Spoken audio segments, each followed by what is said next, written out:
Ég og Kristín fengum styrk til að gera viðskiptaáætlun 2016.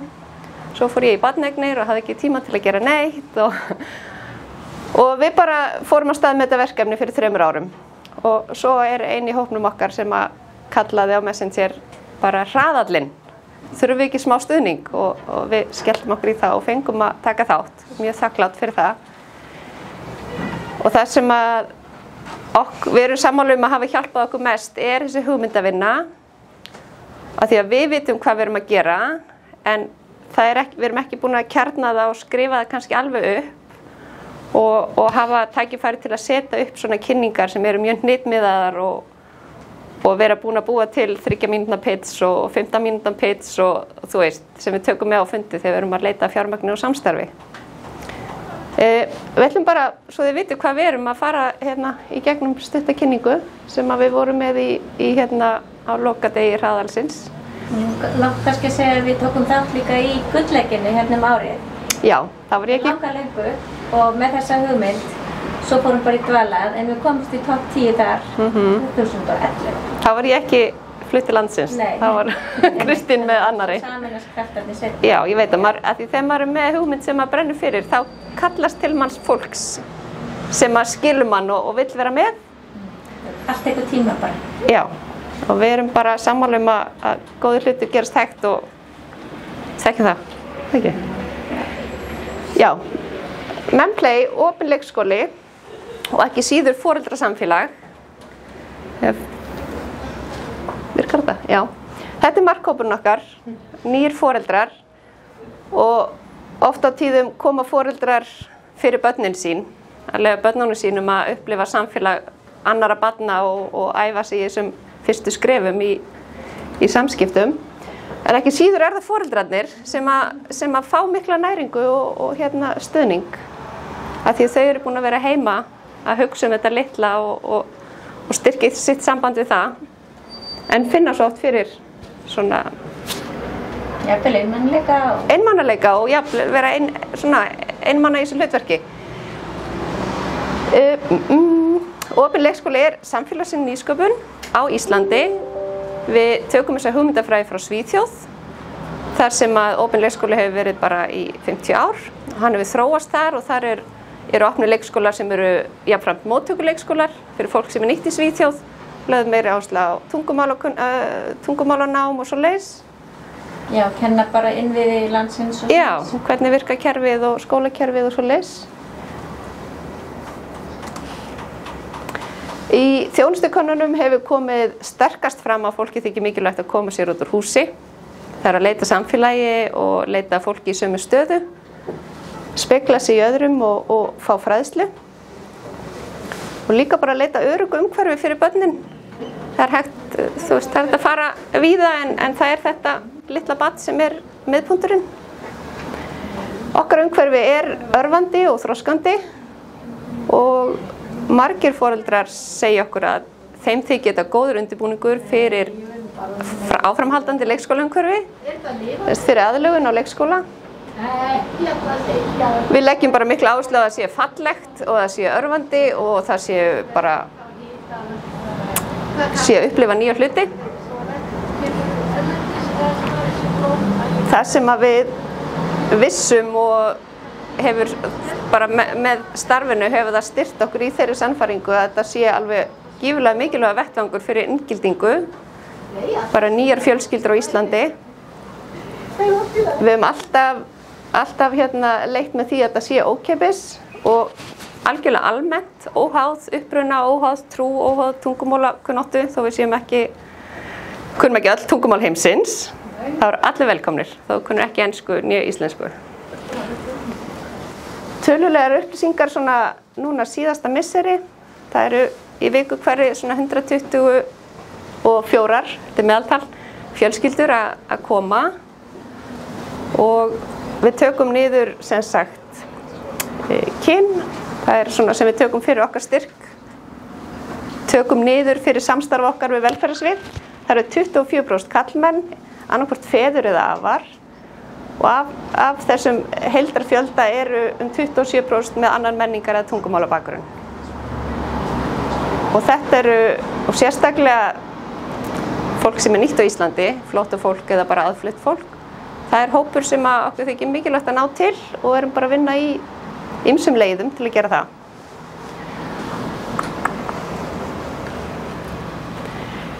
Þetta svona framtíðarsýnin okkar, að við getum verið svolítið leiðandi í þessa aðferðafræði bara víðar land. Það mikilvægt að þetta sé í öllum samfélögum, að foreldrar hafi öruggan stað til að leita á og stuðning.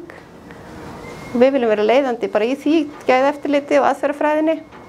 Og við viljum vera í samstarfi við sveitarfélög þar sem að þau geta ráðið fólk og lagt til almenningsrými. Við erum bara í almenningsrýmum á vegum Reykjavíkurborgar. Og svo viljum við helst fá ríkið inn sem bara stuðningsaðili innleiðingarinnar. Þannig að það séu jöfn tækifæri allt land og umfram allt heilsugæslurnar. Það svolítið sem við fáum frá Svíþjóð. Þar heilsugæslan að mæla með opna leikskólanum fyrir nýja foreldra.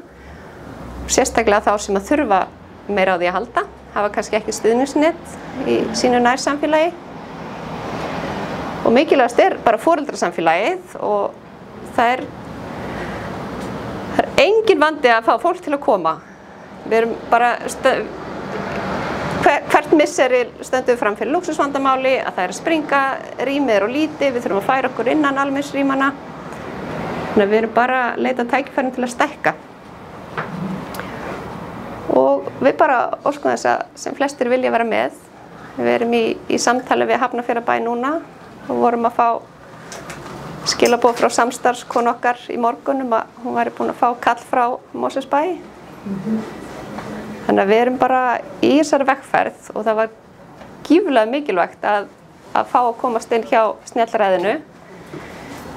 Því við erum í alls konar verkefnum og uppeldi og öðrum vinnum og bara setjast niður og hafa enn stuðning við að svona kjarna þetta. Því þá kemur því svo vel frá sér þegar maður hittir fólk frá Hafnarfirði og þannig. En það sem að geta að það kemur fólk til okkar bara frá liggu öðrum landslutum. Já. Það bara öll sveitarfélögin hérna á höfuðborgarsvæðinu og Akranesi og Selfossi og það eru rosalega margir sem að teygja sig til okkar og koma aftur og aftur. Suðurnesin, bara ótrúlega rosalega þarft starf. En þetta bara nýtt í þjónustu á Íslandi. Þetta tengir saman marga, velferðarsvið og skóla- og frístundasvið. Okkur finnst það stundum vera svona það bæði flækir og svo flækja. Þetta tengist mörgu en bara það þörf og þetta vinnst. Já, en þetta búið að hjálpa okkur rosalega mikið að vera sýnileg. Já. Og MIT hjálpaði okkur mikið. MIT X, Design X, það var æðislegt. Fyrsta deginum var hún að fara yfir þetta og var að spyrja svona hópana. Og varst þú ekki aðalega að tala og segja allt sem við gerum? Hún bara, nei, en þú veist, hver þörf samfélagsins? What's the needs? Bara við erum að gera þetta og þetta. No. What's the needs? Já, það var lykilspurning. Að kjarna bara af hverju. Bara hvað undirliggjandi. Já, einhverjar spurningar? Já, kannski bara takk hérlega fyrir kynninguna og ykkar mikilvæga starf. Þetta fylgst mikið með ykkur á einu sinni heimsóttu líka, mikið gríli. Það sem mér langar svolítið að átta mig betur á líka þið komið eins og inn á heilsugæsluna þarna, mikilvæg tenging þar.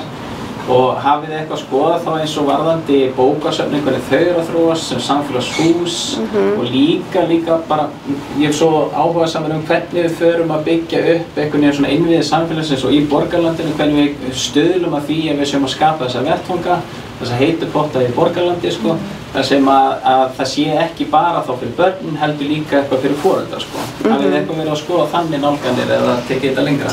Við erum náttúrulega í samstarfi við velferðarsvið. Í samningu við velferðarsvið fáum við aðgengi að 3 almenningsrýmum. Við erum í 2 samfélagshúsum og svo erum við í Gerðubergi og við erum á bókasafninu þar. Við vorum með sérsvæði sem kom bara, sprakk vatnsrör og það var þannig að við fórum upp á bókasafn og það gengið gríðarlega vel og styrkir ýmislegt varðandi máltöku barna, þetta eru bækurnar og þetta eru svo fjölbreytt rými og þau eru öll ólík sem við erum í en öll hafa eitthvað, eitthvað fram að færa fyrir hópinn og í samfélagshúsunum erum við með eldra fólki. Þar eldra fólki að nota samfélagshúsin á vinnutíma og koma í hádegismat þegar við erum ennþá með fulla starfsemi og það eru, þú veist, 75 fjölskyldur að leika og 40 eldri borgarar í sama rými, sko. En þú veist, við tegjum okkur líka út, ekki bara inn í matsal. Þannig að við erum vissulega að gera það einmitt, að nýta það sem fyrir bókasöfnin ótrúlega flott og við vitum alveg það er búin að vera að gera þetta lengi að vera með einhvers konar foreldramótna og hérna alls konar skemmtilega tilraunir, en það sem ég held að við höfum kannski tekið skrefni lengra, það var að það er rosa festa í þessu. Við helst riðlum aldrei. Það bara alltaf, þannig að fólk, þú veist, það er ekki eitthvað sem er kannski og kannski breytum við og eitthvað svona, þú veist, þetta er bara alltaf og fólk gengur að þessum vísu og það ég held að það sé að skila sér rosalega. Það er ekkert verið að hringla með neitt. Það er rosa einföld dagskrá.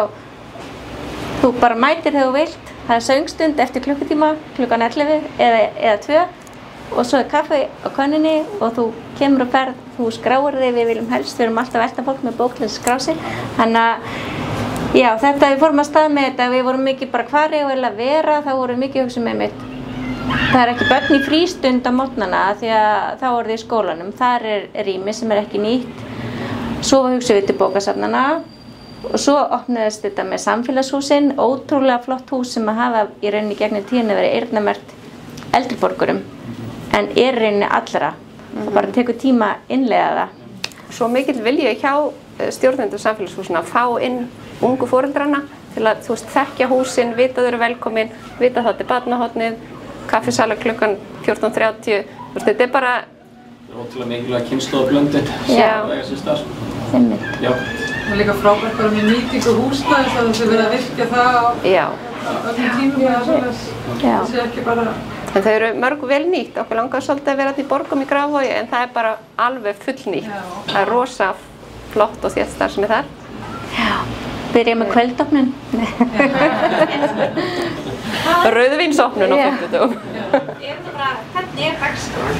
Þú verður svona að setja alltaf daga eða Já, það er sem sagt opið hjá okkur 3 í viku frá 10 til 12 á þriðjudögum og miðvikudögum. Á þriðjudögum erum við í Vesturbænum, miðvikudögum í Breiðholtinu og svo er opið frá 1 til 3 á 50 dögum í Hlíðunum, samfélagshúsinu þar. Engin forskráning, bara mæta. Mætir, bara svona drop in. Já, söngstund, þetta er 2 tímar í miðnir þá, söngstund og það er margir sem miða við það að komast í það því það er svona við saman og svo einmitt, það er ég held að fólk líka meta þessa frjálsu mætingu, kannski ætlar bara að stoppa stutt, þú veist. Þannig að það er voða lítil dagskrá en hún er svolítið föst og nýr dagskráliður hjá okkur í Gerðubergi að það er lestrastund líka. Natalie sem sér barnastarfið þar, hún er alltaf með sögustund, það er lestrastund. Það er bara vel sótt og auðvitað af eldri hópnum, þú veist, börnum sem er kannski 18 mánaða. Og svo í sumar þá ætlum við að vera úti í júní og erum þá einu sinni viku lengri tíma heldur en við erum á veturna, sem sagt 2 tíma, rúmlega 3 tíma, veljum einhver svona staði, Elliðastöðina, Ylströndina, einhver svona skemmtilega staði til þess að kynna það fyrir fólki. Margir, það er ekki allir sem vita allt þetta skemmtilega sem að borgin er upp á að bjóða og bara til þess að gera, þú veist, ástíðaskipti, þú veist, inni og svo úti á sumrin. Hvað er svona stærsta hindrunin ykkar? Áskoranirnar? Já, stærsta áskorunin. Áskorunin okkar er og verður búið að vera lengi að þú veist, það kemur stór hópur og við finnum það alveg eins og í Aflagranda þegar það er komin yfir svona 40-50 þá byrja bara gæði stundarinnar að minnka. Það týnist fólk svona, þú veist, það er svona. Fólk stoppar styttra, við náum, þú veist, ekki tengingu við nema hluta af hópnum, þú veist, okkur veist mikilvægt bara svona að sjá alla og þú veist, og ég veit að þessi er frá Venezuela og tala bara spænsku og svo sé ég eina þarna sem ég veit, þú veist, þá reynir ég að tengja þær saman og þú veist, þetta starf okkar, þú veist, þessi gæði minnka þegar hópurinn stækkar. Þess vegna er vandinn okkar alltaf stór hóp, þú veist, þessi mikla mæting. Og okkur langar rosalega að vera með fasta búsetu einhvers staðar þar sem er bara opið allan daginn ásamt því að vera með svona pop-up í samfélagshúsunum. Þú veist, við þurfum að dreifa þessu, við þurfum bara að finna leið til þess. Leiðin náttúrulega fjármagn. Leiðin fjármagn, skilur við bara getum alltaf við fá borga fyrir það, sko. Við bara getum ráða fólk. Á fleiri stöðum eða lengur á þessum stöðum. Þannig að það rauninni fjármagn að vera einfalda svarið. Já. Að því viljinn til staðar hjá samfélagshúsunum. Já. Og bókasafnunum. Takk fyrir gríðarlega góða spurningu. Fjármagn. Fleiri spurningar? Já. Skiptir þetta verkefni máli fyrir inngildingu borgarbúa? Við teljum að gera það alveg gríðarlega. Við erum vara við það alla daga sem við erum í þessu starfi. Og það hafa tvisvar komið ráðgjafar frá móttöku flóttafólks í Reykjavík með hóp til að kynna þetta og við sóttum styrk núna til mennta- og barnamálaráðuneytisins í samstarfi við samræmdu móttöku flóttafólks í Reykjavík og sá styrkur meðal annars til þess að bara bæta okkar samstarf þannig að það verði kannski eftir að þróa kannski einu sinni í mánuði sérstök opnun fyrir fólk sem nýkomið og einnig fyrir okkur til að geta ráðið auka starfskraft sem að talar arabísku eða spænsku, það svona stærstu málhóparnir. Þannig að það eitthvað sem okkur langar rosalega að gera. Styrkurinn ekki hendi því miður en... Nei, hann átti að koma í byrjun maí, það ekki ennþá komið svar. Við vonum að það verði að því. Já, það væri dásamlegt. En við erum líka hikandi, skilur við að stækka því við eiginlega getum það ekki, þú veist. Það ekkert mjög... Ekki þegar það ekki fjármagn. Ekki margir fleiri sem koma af stað. Nei, einmitt. Og við auglýsum okkur ekki hvergi nema bara okkar miðlum. Já. Og þetta mest svona word of mouth, þannig að fólk að draga, strákarnir að draga hina pappana og það ótrúlega skemmtilegt. Það svona smá svona, svo eignast mann í að vinni í opna. Og það alveg búið að myndast svona klan í opna leikskólanum sem að allar að hittast þegar við förum í frí. Þannig með okkur finnst það frábært. Kallum við skemmtinefndina.